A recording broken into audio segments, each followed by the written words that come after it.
Hi, everyone. I'm Giza Lopez, and I'm the Executive Director of the New York State Youth Justice Institute. I want to start by welcoming each of you to our Lunch and Learn webinar series. We appreciate very much that you're making time to learn more about youth justice research. Please feel free to introduce yourself in the chat and let us know if you watched the eclipse yesterday and where from.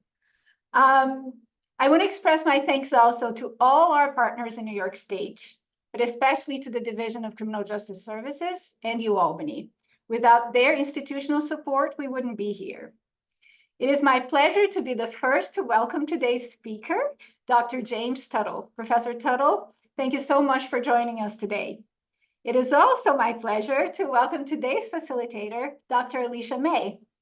Alicia, the virtual floor is yours. Thank you. Hi, Gisa. Thank you. Hi, everyone. Welcome to the YJI's Lunch and Learn webinar series. My name is Alicia May, and I am the YJI's Research and Evaluation Specialist. It's my pleasure to introduce Dr. James Tuttle. Professor Tuttle is currently Assistant Professor of Sociology and Criminology at the University of Montana. His research primarily examines macrocriminology, including cross-national and historical variation in homicide rates. He is currently writing a book on recent homicide trends in the United States and working on a manuscript examining the causes of the contemporary decline in teenage burglary arrests and its impact on overall burglary trends. We're excited for him to lead today's discussion on youth crime and its changing patterns. And so without further ado, I welcome to the virtual floor, Professor Tuttle. Floor is yours. Hi, everyone. I'll be talking a little bit about a recent paper and some of the implications of that paper to crime trends. So the title of my talk, The End of the Age Crime Curve, Implication of Recent Trends in Teenage Offending, is based upon some research I did about arrest rates in the United States. So the overarching direction of my talk, I'll first talk about what the age crime curve is. Then I'll talk about maybe the age crime curve has died. Then maybe not. And then we'll talk about some of the causes and potential consequences of this sudden change in teenage offending patterns. So we'll first start with the context. One of the earliest observations about crime is that offending varies with age. And this goes back to the early 1800s in France, where a researcher was looking at offending patterns and finding that crime tended to peak around early 20s. Now, usually we now think that it peaks during teenage years, but the idea is that the age crime curve is a rapid increase in offending during adolescence and teenage years, and then it peaks during adolescence and early adulthood, and then falls rapidly throughout adulthood. And we call this pattern the age crime curve. And so we'll stop here to launch the first poll to see if people are familiar with this term, the age crime curve, because it's a very commonly used term within criminology. And it's really the thing that drew my attention to this, is how often there's been research conducted on the age crime curve. And eventually I got to the point of like, well, why is the age crime curve not showing up like it's supposed to? So I see that we're about 50-50 split about whether or not we've actually heard of this term. So I'll continue to talk about it. So the age crime curve, again, is the rapid increase in offending during adolescence, the peak during late teenage years, and then the fall throughout adulthood. All right, so the age crime curve was hypothesized by Hershey and Gottfriedson to be invariant throughout human history. And one of the observations that they had made was that offending in England and Wales looked very similar to offending patterns in the United States, that there was this rapid increase in criminal offending during adolescence, a peak near age 17 or 18, and then a fall throughout the rest of adulthood. And they were saying that this was so consistent. This was found in the 1800s in England and Wales, and then in the 1970s in the United States, that we could kind of say this was akin to a biological fact, that people just tend to be more involved in crime during their teenage years and then eventually desist from crime. This claim was subsequently somewhat disputed. as in the age crime curve might not be quite as invariant as Hershey and Gottfriedson made it sound, because for some periods, the age crime curve was a little bit younger. Sometimes we would find a peak in offending around age 15 or 16. Sometimes it would be as late as age 19. It depends upon the type of offense. So for vandalism and arson, the age crime curve is much younger. For crimes like fraud and embezzlement, the age crime curve is a little bit older. But despite the differences that people have found in gender and period of offending, I should say era of offending, and type of offense, the age crime curve was largely accepted as a criminological fact that was the basis of a lot of theory, especially during the late 80s and early 90s, examining changes in offending over the life course and looking at if we could predict whether people were going to continue to offend potentially by childhood. And this is part of the basis of Moffat's dual taxonomy hypothesis, looking at early experiences in childhood and how those led to potential differences in offending across the life course. One of the implications of her framework is that really the people who make the age crime curve as peaked as it is during adolescence is a subset of offenders she called adolescent limited offenders. Adolescent limited offenders, as the name implies, only offend during their teenage years and kind of desist from crime, usually by their early 20s. And the reason why we see such a high peak in offending, at least according to Moffat, is that we have more youth involved in crime, and then they eventually desist from crime as they age. But recently, there has been some indication that criminal offending amongst youth have declined, and I wanted to examine whether or not this had impacted the age crime curve and whether or not the age crime curve was still apparent in US data. So I examined FBI's arrest statistics for males going back to 1985 and looking at periodically whether or not the age crime curve had shifted over time, and whether or not we could say that these, kind of implicitly testing Hershey and Gottfriedson's idea that these patterns were invariant, whether or not these patterns were consistent across these four different periods.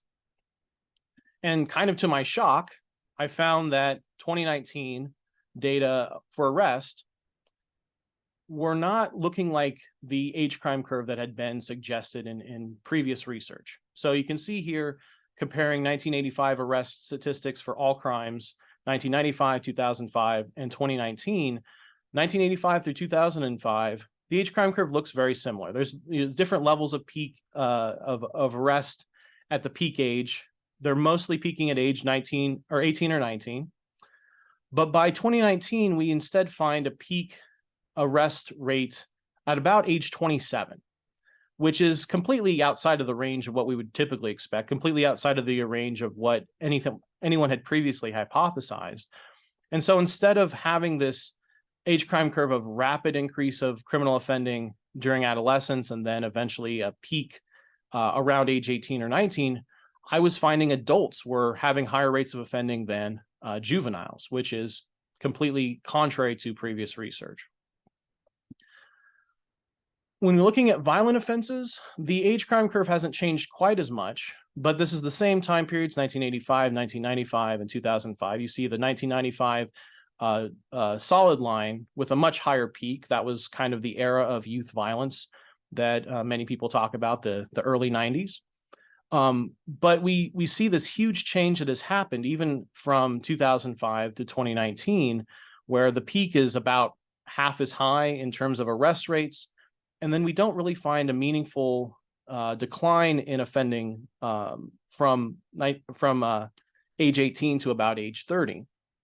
And so we really don't see the really high peak and then quick desistance that we saw in previous periods.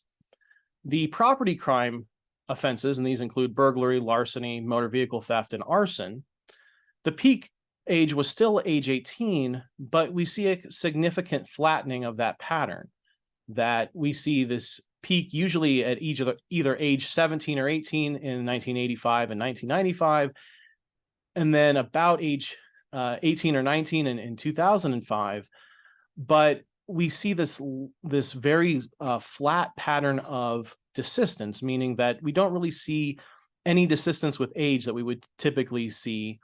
We see mostly a flat pattern from about age 18 to almost age 40. And in fact, if we look at different historical periods, we find that 10 to 14-year-old boys in 1985 had a higher rate of arrest than 18 to 19-year-old men in 2019. There's not only a large decline in property offenses, but it's very much that youth offenders used to be much more common than they are today, or at least they were in 2019. So that was my initial kind of shocking thing of finding the age crime curve didn't look like it was supposed to look like, and what all the textbooks would have suggested it looks like with the most recent arrest data. But I argue this is partially a mirage. And why I say this is a mirage is that if we look at the cohorts of different offending patterns, so look at people at different points in time, and this is just looking at that same arrest data, but breaking it down by the years that people were born. So born between 1980 and 1984, 85 to 89, and so on, we still see that the overall arrest rate tends to peak around age 15 to age 19. And I highlight the ones where the age 15 to 19-year-old period within that cohort was the peak offending period with the red arrows. The blue arrow suggests one cohort, in fact, my own cohort. I was not in those arrest statistics, but the young men my age, their peak arrest rate was about 20 to 24. Now that likely was impacted by the Great Recession because they aged into the peak crime ages and their early 20s right around the time that there was the financial collapse between 2008 and 2010. And so that might be somewhat impacted by historical circumstance. But overall, we see this fairly consistent pattern where we see desistance from crime within cohorts across different cohorts. And by looking at the aggregate data, it somewhat obscures this cohort level desistance. So I'll stop here for a second and launch the second poll about the concept of desistance and whether or not people believe that teenagers are as likely to desist from offending as they age as they were in previous eras.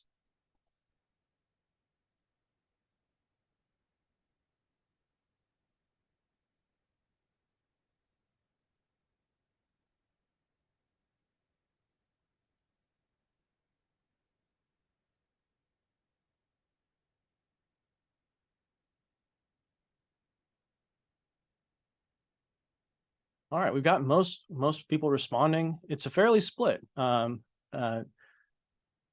The plurality has yes, but it is fairly split between yes, no, 43% to 34%. So it's a open question, and I would say that we don't necessarily know. That's kind of the bottom line is that we see this within the cohort that potentially this last group has a little bit less desistance or a little bit less of a decline in offending from age 15 to 19 to 20 to 24. So potentially desistance is going down, but we don't necessarily know what's happening at the individual level. All right. Another thing that I'll highlight about when I break these arrest data down by cohort is that the age 15 to 19 arrest rate is just so much lower than any previous generation that compared to the cohort born in 1980 to 1984, we're seeing less than a third as many arrests attributed to 15 to 19-year-olds. And in fact, that same cohort now age 35 to 39 is still getting arrested at a higher rate than teenagers today. And the real kind of story of why the age crime curve changed is because these most recent cohorts, especially born after 1995, they just don't seem to be offending at the same rate as generations past. So we're seeing a flattening of the age crime curve, even within cohorts, but not not as dramatic as when we just look at the aggregate level data. I wanted to trace this out to see how large this decline was, and I wanted to look at whether or not this is contrary to historical periods, much like how the age crime curve has changed.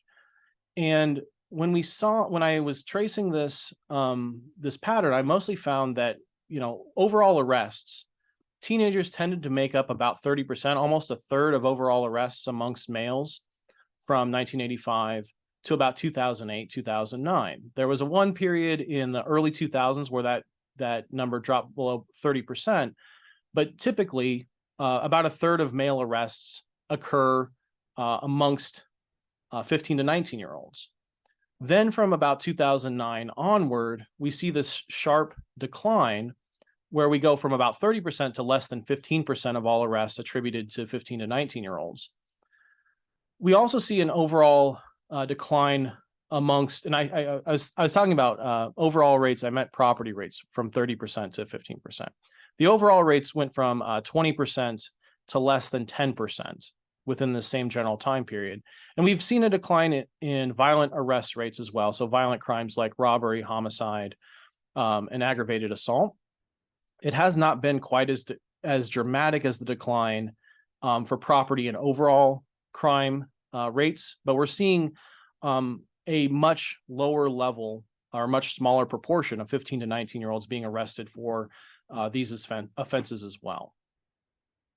So that leaves us to, there's been this huge decline in the proportion of offenses attributed to 15 to 19-year-old males. That leaves us this implication of, whatever we've been doing when it comes to youth offending has been working, but then we're kind of left with what exactly did we do? Because it wasn't anyone's intention, I don't think, to suddenly cut the crime rate, especially the property crime rate of boys by 50% over a decade. But that's really what happened, is that all of a sudden we're just not finding, especially teenage boys, and we can talk about girls in the Q&A as well, but we're especially not finding boys being arrested at the same rate as they were in generations past. And so that kind of leaves us to this question of like, what exactly changed and caused there to be fewer offenders and fewer arrests amongst this age group? And the explanations can be split into two general categories. One could be the changing social, cultural, and historical circumstances that occurred during the beginning part of the 21st century. And the other could be an examination of juvenile and criminal justice policy that have changed around the same time period as well. So one, maybe the most clear expression of this change in the social, cultural, and historical change is Osgood's idea of the fall of the culture of teenage independence. And the hypothesis is that because teenagers are less likely to be involved in unstructured and unsupervised socializing compared to teens of the past, they're less likely to get into groups and offend. And that tends to be how teenagers offend. They usually, there are a subset of them that offend as individuals, but a lot of them offend as groups. And without having that peer group that is also being unsupervised, you really don't have the same opportunity to offend as teenagers did in the past. And we can see this in a whole bunch of trends that have been related to the fall of youth independence and the fall of youth taking part in adult activities.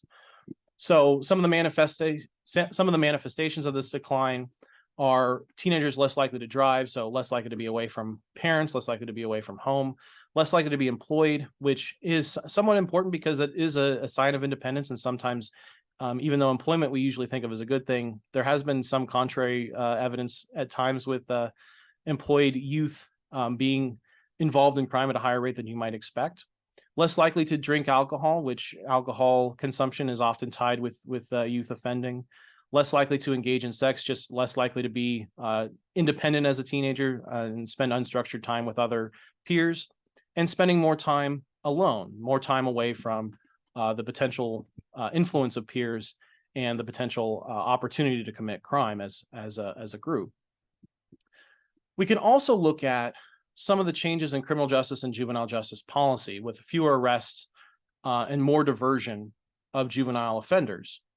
we don't have the exact timeline of when this would have occurred, but we do have some indication from Neal and Sampson in a recent article that we're looking at teenagers that were similarly likely to end up in the criminal justice system in different cohorts, much like the cohorts I broke down with that arrest change that we've seen over the past 40 years or so. And they were finding that kids that were similarly positioned, that might have low self-control, might have similar types of problems at home, whether that's single parenthood or living in an area with high rates of poverty or that type of thing, they were much less likely to be arrested today than in generations past. And they imply that a lot of this is a less aggressive policing of the war on drugs, that in generations past, kids were more likely to be arrested for a drug offense. And today, the police are less likely to make these types of arrests, and the kids are therefore less likely to end up with a criminal record. And that criminal record is predictive of them having future offending offending in their future, I should say. So because of this decline of arrests within recent cohorts, it would suggest that potentially kids are less likely to get caught up in the ill consequences of getting a adult arrest record on their adult arrest on their record and then offending as a result. And this is consistent with previous research that early arrest seems to increase offending throughout adolescence and early adulthood.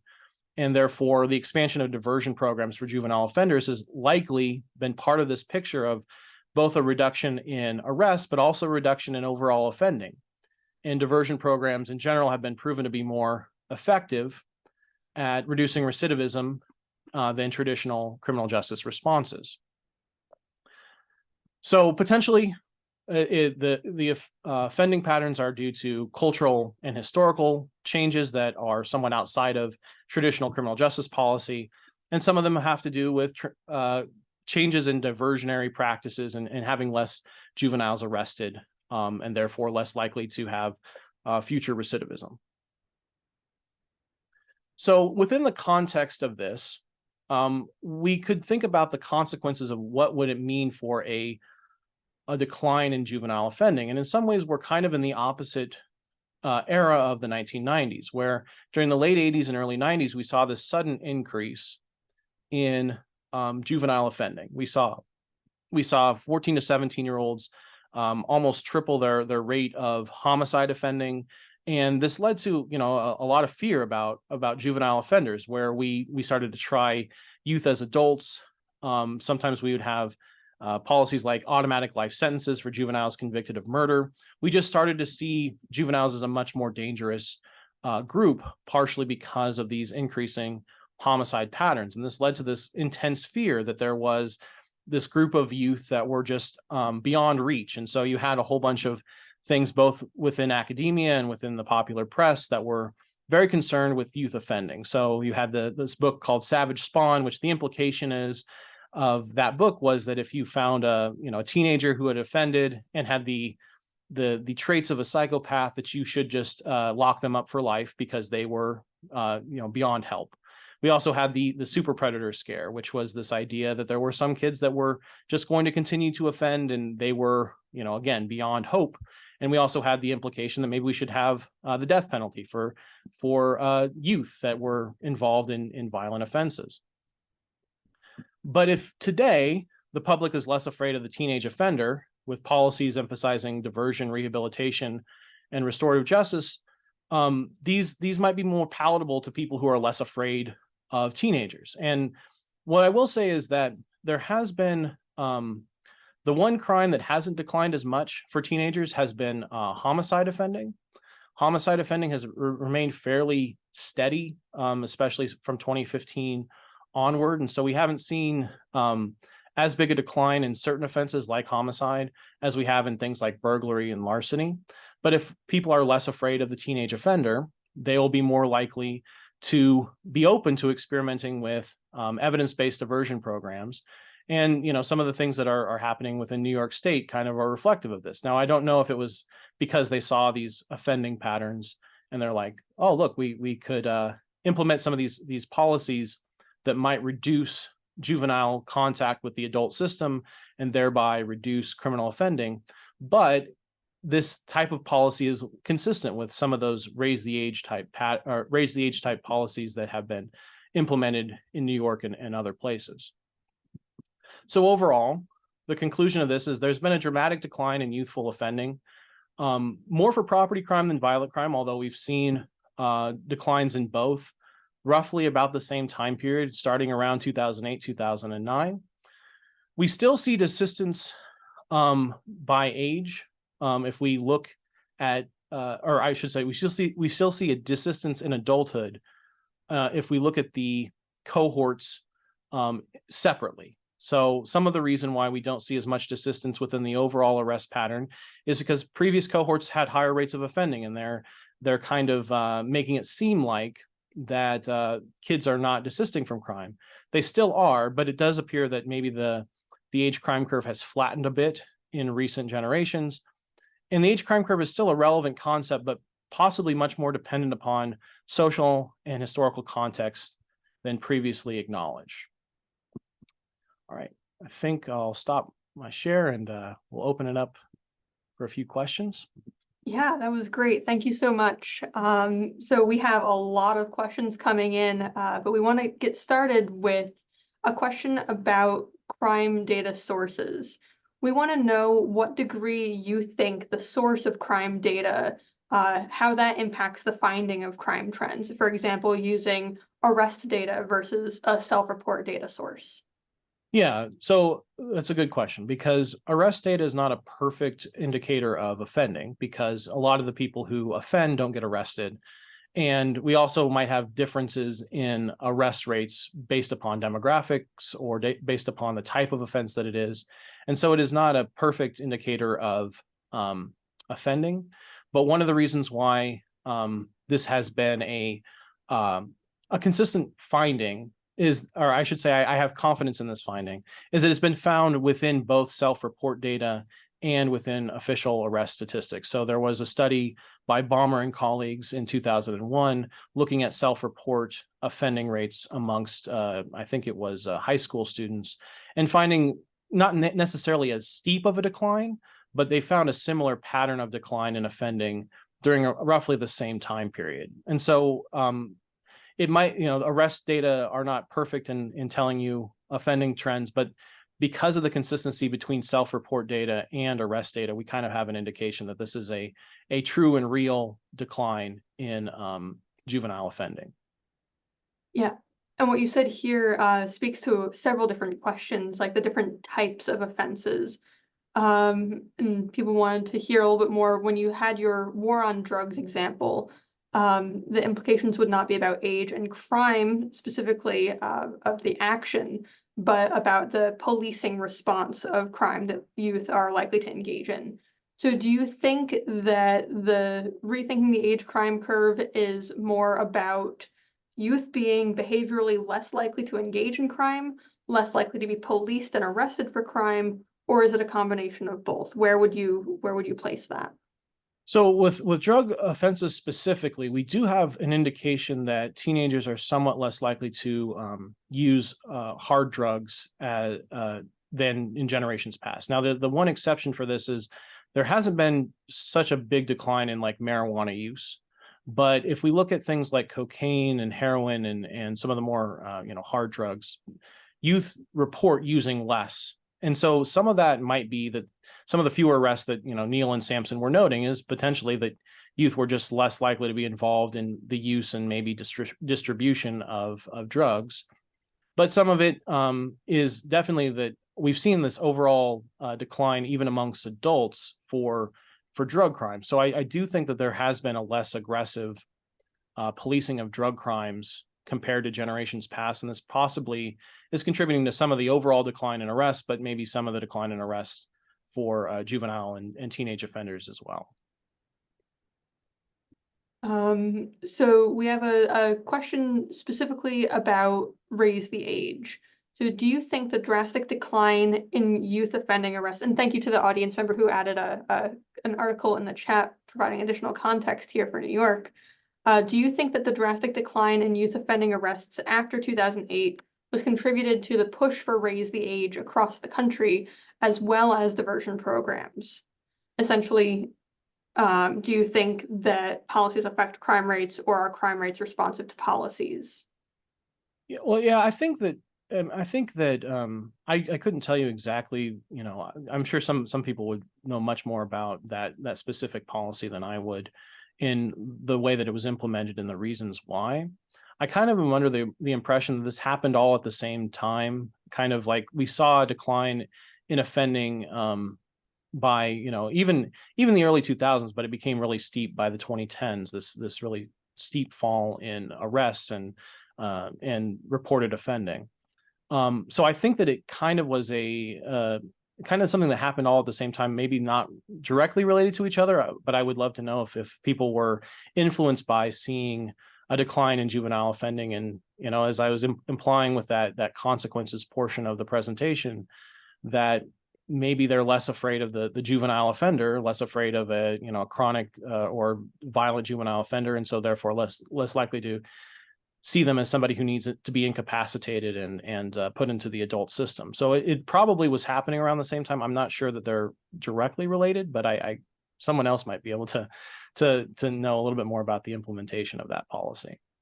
Yeah, that question of openness to different policies versus what are we seeing, what impacts what, is a really fascinating one. So another question that we have that's a slightly different topic, slightly different tack here. What are some of the implications of the lower rate of cohort desistance, or the flattening of the age crime curve, for individual level offending patterns? So there's this group, and this group has changed their behaviors over time. But what does that mean for individuals, if you can talk about that on a kind of disaggregated level? Yeah, so we don't know for sure, but one of the things that is like implied by this is that likely we're having fewer of what Terry Moffat might call adolescent limited offenders, meaning the kids that like usually don't have a lot of problems at home or don't have like neuropsychological problems. They used to offend at maybe a higher rate than they do today, or at least there used to be more of them, I should say, than there are today, because a lot of the implication of the decline of juveniles spending time together, spending time with their peers, is that you just don't have these like, kids that get into trouble that really aren't, they're really not troubled kids. They're just bored and trying to, as Moffat calls it, bridge the maturity gap. But the other implication is potentially a higher proportion of the offenders that remain are what she called life course persistent offenders, the kids that have like neuropsychological problems and might be harder to get off of that track of offending, because they have problems at home and they have problems, psychologically and the like. And so we see that flattening of the age crime curve. It might suggest that the overall policy of, less arrests of teenagers helped keep some of those like adolescent limited offenders out of the criminal justice system. But it might also imply that the people who are still offending, the kids that are still offending, are proportionally more likely to be the life course persistent offender that has trouble desisting from crime. And that was one of the reasons I posed that poll question, is, it was fairly split. Because I don't know, it's very possible that the kids that are still offending are proportionally more troubled than like the kids that were offending in 2005 or 1985, that those groups used to be made up of maybe more adolescent limited offenders that were going to quickly desist from crime. Whereas today, the people who are left over in those offense statistics, we still have some adolescent limited offenders, but maybe more of them are these so-called life course persistent offenders. Yeah, and there's a question from the audience here that kind of poses the other side to that, and I don't know if you can speak to it anymore. But the question is there data relating to disability or mental health issues combined in your data set? Because the person says, I wonder if youth are more likely to get a diagnosis now compared to 20, 40 years ago, and therefore are receiving more appropriate supports and services that would then also reduce offending. Yeah. So that kind of speaks to other types of policies. I don't know if you have anything. I don't have any specific data. There has been some findings about that. I forget her name, that she had looked at some of the drugs that have been given to youth that potentially helped reduce the I think she actually spoke at this event. I forget her name, but yeah, that potentially treating youth for mental health issues has been partially responsible for some of this offending decline. But yeah, it's probably a lot of things. Like whenever you look at the things that have reduced teenagers being, around each other, I usually think of those as the ones that are reducing adolescent limited offending. But like to the extent that there is intervention that can be done for kids that have, especially the kids that have like neuropsychological deficit type issues, that type of treatment probably can keep them out of the criminal justice system as well. So potentially, yeah, some of that is, I can't speak to it directly, but yeah, that probably, at least other research has suggested that. There could be the reduction in both the adolescent limited as well as the life course persistent if we're using the taxonomy language. Yeah. But kind of where we were going there, want to shift into that conversation about third spaces. And so third spaces are not home and not schools for adolescents. Somebody asks, do you think that improvements of technology and increased internet use is linked to arrest rate changes? And so thinking about like that digital technical space that youth exist in now. Absolutely. Yes. The timeline is very compelling because right around 2008, 2009 was when we started getting a lot more high-speed internet and people started to get more, smartphones and the like. And so it's likely one of the reasons why kids are not spending time in physical space as much is their involvement online. So I can't speak, I didn't have that in my data set, but the timeline fits that interpretation quite well, where that was right around the period where kids were more likely to spend time playing video games online because they had access to high-speed internet. Not too long after that, there's a widespread adoption of smartphones, and eventually kids were having smartphones. So the other side of this coin, we've seen this decline in arrests and we've seen the decline in self-reported criminal offending. The other side of this coin is also that teenage mental health has deteriorated to some degree. So like more depression, more suicidality. And so it's both, I think they're both kind of stemming from the same thing of like not spending as much time in person with each other. And so at the same time that we've seen less problems related to, especially, maybe these adolescent limited type offenders, we're seeing maybe more problems related to, mental health issues amongst youth that are spending less time with each other. Yeah.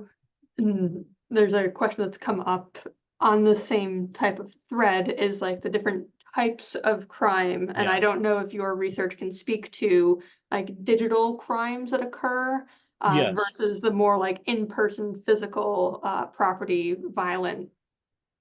Yeah, and that's a limitation of this arrest data, is that cybercrime is not very well tracked and is rarely criminally prosecuted. And so we don't know exactly, we don't necessarily know the age of those types of offenders. We don't know, in some cases they're offenders in other countries. So we don't necessarily know who they are, but there are potential of, because kids are, as somebody implied, kids are spending a lot more time online. Some of that offending might have shifted online and we just don't know because we don't have great statistics on cyber offending. We have, decent statistics on homicide. We have okay statistics on robbery, but like cyber offenses, like it's almost non-existent in terms of like a national, there's been some attempts recently to get some better data on cyber offending, but I could not tell you what the age group is, but there was been some research that has suggested that potentially there's a lot of offending that's happening that we would call cybercrime that's just not getting reported. And so I don't know the age of the people who are doing it, but potentially some of that decline in-person crime is reflected in an increase in the increase of cyber type of offenses. Interesting. And I would love to hear if people know about research that's existing in that space. Feel free to share that in chat, audience out there. A different area of questions. So in thinking about the age crime curve and the nuance that you've already provided, Do you have any thoughts in the ways that this works differently for youth by race or gender or LGBTQ plus identities? We're specifically thinking more about the different ways that youth who have different experiences are treated, specifically the adultification of youth of color.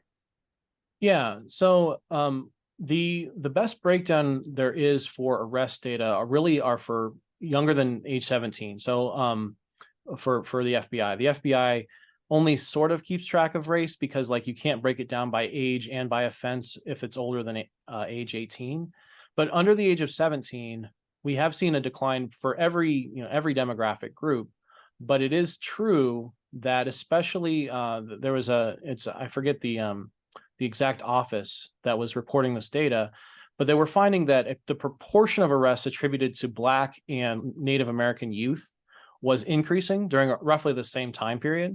So not meaning that they're increasing in their overall offending rate, but potentially not, either not declining in their offending rate as much as white youth or not being diverted at the same rate as white youth. I don't know which one it is, but there has been a higher proportion of Native American and Black arrests, Black youth arrests during this time period compared to white youth. So some of like the overarching patterns are the same for every group, but maybe more, there's been more of a reported decline in arrests for white youth than for other groups. Well, white youth and Asian American youth, but Native American and Black youth have had proportionally haven't had as much of a decline, let's say. Yeah, so kind of just repeating that back, you're having everything's declining, but people are declining at different types of slopes. There's different amounts that the different groups are declining by. Correct. Yes. It's just that white youth are declining in terms of their arrest at a greater rate than Black youth and Native American youth, but everybody is declining in general. Yes. Yeah. So there is a question about a takeaway. It's a simple question. I think it might have a tricky answer. Is one takeaway, the more we punish adolescents, the more they offend? That's consistent with what previous research has found, is that especially when juveniles get an official, adult record, that is usually something that predicts future offending fairly well. It's somewhat hard to disentangle whether or not like you have a propensity to offend, and that's why you got an arrest in the first place, and that's why you might arrest in the future. But I would say the majority of the evidence on early arrest suggests that if you get an early arrest and you're processed through the adult system and you have an adult record, it predicts that you're going to offend into adulthood, or at least continue to offend into the next few years at a higher rate than if you did not get that arrest, even if we're comparing kids that are relatively similar in their propensity to offend. So yeah, one implication is that keeping kids out of the adult system is a good policy in terms of reducing their future trajectory in offending. But yeah, the more complicated picture is that potentially some of the kids that are still offending are potentially have some more problems than the kids of previous generations. I don't know that for sure, but like when we don't see as much desistance as we had at the cohort level, at least in that recent cohort. And so potentially the kids that get arrested are getting arrested more often. So yes, keeping kids out of the criminal justice system is good, but it might be more difficult depending upon the characteristics of the current cohort of offenders. Yeah, and the concluding remark that you had said at the end of your slides was we need to take into the account the historical and cultural context. And our next question is a little bit of an elephant here. Your data ends in 2019, and there is always this lag of data that exists. But if this curve were to be investigated from 2020 onward, knowing the fact that we had a pandemic, how do you think COVID would impact your conclusions, or is it too soon to tell? The overall conclusions are the same. So in fact, the age crime curve aged even more in 2020 and 2021. The reason I didn't use those data were available to me, but I didn't use them because in 2020, there was this general decline in arrests, partially because of COVID, partially because of the George Floyd protests. And then 2021, the data were somewhat, especially initially, the data were incomplete because they were trying to switch over to the new system, and not all cities and states were ready for it. And so 2020 and 2021 didn't have like what I would call complete data. Even though there's never completely complete data, they had more incomplete data than usual. And so I didn't use them. But I looked at 2021's age crime curve, and the peak age in arrest was in the mid 30s in 2021. So like the age crime curve has continued to age, at least in the aggregate. I didn't look at the specific cohorts yet, but like the overall conclusion is, if we just look at arrest rates in general, they have continued to decline in the last 3 years as well, especially amongst youth. There is, the more complicated picture that for some crimes like homicide, they haven't declined as much, or if they've really remained fairly steady for youth rather than declining. But for like crimes like burglary, they continue to decline. They've declined by such a dramatic, like kids in 1985 were committing burglary at, several times the rate as they are today. So yes, the overall conclusion, if I extend it to 2021, 2022, still seeing a decline in arrests amongst youth. Interesting. And then we've been talking about rates and whatnot. So this next question may not be as relevant. There's been, especially in higher education, conversation about a demographic cliff. So this idea that there's fewer young people now than there had been in previous eras and previous cohorts. To what degree do you think your findings are impacted by this broad demographic shift? Yeah, well, one thing that has happened is that, parents are having fewer children, and they're waiting later to have those children. And one of the correlations to crime is having a young parent. It's not, it's not a perfect predictor, of course, but it is correlated with a higher rate of juvenile offending, is if you have a parent that is younger. And now that people are waiting often until their 30s or even 40s to have their first child, they're more likely to have an older parent, and older parents produce fewer juvenile delinquents. That's one element of this, declining group of youth, is that they're not only fewer children per parent or fewer children per family, but there's also they're having older parents that might be a little bit more equipped to keep them out of trouble when they're youth. It's really interesting. So we have a couple other audience questions that have come in, and a couple of them are hopefully more straightforward here. So somebody asks, what state or states were the stats that you shared with us today? Where were these data gathered from? Yeah, these were all national data. Every state that reports arrest data. So there are some states that don't report very well. Like I think Florida and Mississippi might have had completely missing data, but like I think out of the 50 states, I think we have like about 45 states worth of data. They're not consistent every single year, but it's about 45 states, so it's most of the country. But there are some states that are missing, like Florida and Mississippi in particular, I found did not have arrest data. There's also missing data for New York City. New York State has data that they're reporting, but New York City actually in the most recent years hadn't been reporting to the FBI. There is a way of getting, New York City data, but like it's not reported to the FBI. So New York City data, at least in the last couple of years, was not included in there. So with this and talking about the different types of data that you have, somebody is asking about gang violence. So is there kind of an encompassment of what gang violence is that's present in your data, and would you be able to look at and disaggregate the trend by that type of offending? I wouldn't be able to say about gang violence specifically. One thing that has happened over the last 7 years or so, there's been an overarching increase in homicide, while all other crimes have been, or almost all other crimes have been, falling. And so some of that might be concentrated within some of the most impoverished neighborhoods and related to some gang and drug distribution issues. I couldn't speak to it directly with the data that I have, but there's definitely within some cities, not New York necessarily, but like within some cities across the country, there has been a fairly severe problem with violence. And some of it probably is related to gang violence, but I couldn't speak to it directly with the data that I have. Yeah. Somebody asked, do you think that the 1994 crime bill statistics had a higher impact on youth offenders compared to more adult offenders? And do you think that are there ways that you could compare that result to present day arrests and policies?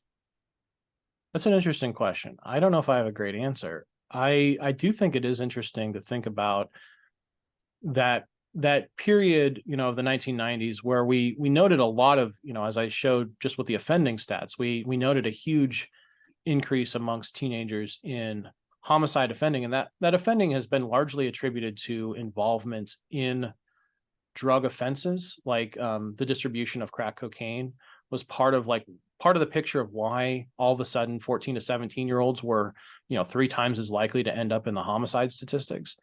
So potentially because of the disproportionality of their involvement in offending, that the 1994 crime bill might have kind of swept up more of these kids than we would have expected. But I don't know for sure, but that is an interesting question. Yeah, and it makes me think and wonder about the overlap between victims and offenders, and if there are patterns that are changing in terms of victimization. I don't know if there's anything that you have that you could speak to see if those patterns are changing together. Yeah, child abuse is on the decline. There has been some note that child abuse, the rate of child abuse is declining. We're much more concerned with it. We're more likely to do investigations about it, but it does appear that like the rate of abuse and neglect is going down. And so potentially we're seeing fewer adults victimizing their children. It's somewhat complicated by the fact that we are, like, if we remained as concerned as we were in the 1980s with it, maybe we could see that decline in investigations. I think there's actually been an increase in investigations, but when we look at other data, looking at the rates of like reported or other ways of measuring abuse and neglect, we tend to see a decline in abuse and neglect, but an increase in like how many investigations are done about abuse and neglect. I think that we probably have time for one more question here. And somebody had a comment that this curve might be like rising, falling due to a lack of productive or engaging extracurricular activities within the public school system. I don't know if you could speak to this at all and how this might relate to the like teen independence, like the availability of extracurriculars to young people as this, again, into that third space concept. Yeah, I couldn't tell you exactly what the impact of that precise element is. And could you remind me what the last part of that question was? Yeah, so there was the wondering how this could relate to the idea, the Osgood culture of teen independence. Yes. Yeah, I couldn't speak to this directly, but I do think that the types of activities that kids are engaged in now are like very much more supervised. I don't know about what types of after school programs are available, but like the types of parenting we often see is, like the helicopter parenting or the bulldozer parenting, as sometimes it's called, where the kids, the parents are always there, always heavily involved. And so kids have very scheduled extracurricular activities, but they're often not, by themselves. And so like the implication of that would be that there's been fewer of these, but fewer unsupervised juveniles. But I couldn't speak directly to that. I'm sorry. Yeah, no, it's not a problem. And then there are more questions, but I don't know that we have time to get to them. So I want to say thank you on behalf of the YGI and everybody in attendance today for taking the time to share this incredibly important information with all of us. But before I get to our closing announcements, I want to pass it back to you for some of your last thoughts today. Oh, just thank you all for having me. I find this very interesting about what's happening with youth offending, because I think that it has profound implications, for practical work that you all do, and also theoretical work of trying to solve why exactly age crime patterns change so dramatically from generation to generation. All right, well, thank you. So to our audience, in a moment, we're going to launch a poll question asking about how much you agree or disagree with the following statements. The webinar was informative and the webinar was engaging. So please answer these questions so we know how today's webinar went for you. While everybody's answering that question, I have a few exciting announcements to put on everybody's radar. The next YGI Lunch and Learn webinar session is going to be our first Lunch and Learn Plus. And so that will be held on May 21st at 12 p.m. Eastern with Kylan Sue. Her presentation is titled Special Education Advocacy for Justice-Involved Youth. The link to register should be in the chat now. We are very excited to be able to offer a free CLE credit for this upcoming webinar in partnership with the 3rd Judicial Department. Stay tuned for more information and share this with your JD friends. So immediately following today's webinar, there should be a survey appearing in the browser window that you used to join today's webinar. Please complete the survey as it allows you to provide further feedback and questions for us. This information is used to improve future webinar sessions, and the survey should take no longer than 5 minutes. We will also put the link for this survey in the chat session now. Just as a reminder, the views expressed here are those of the presenter and do not necessarily reflect the views of the New York State Youth Justice Institute. So in closing, I want to thank all of you for taking part in this session of the YGI's Lunch and Learn series. We hope that you've gained something from this webinar and that you continue to think about what Professor Tuttle has presented today. We'll look forward to seeing you at future YGI events. Thank you.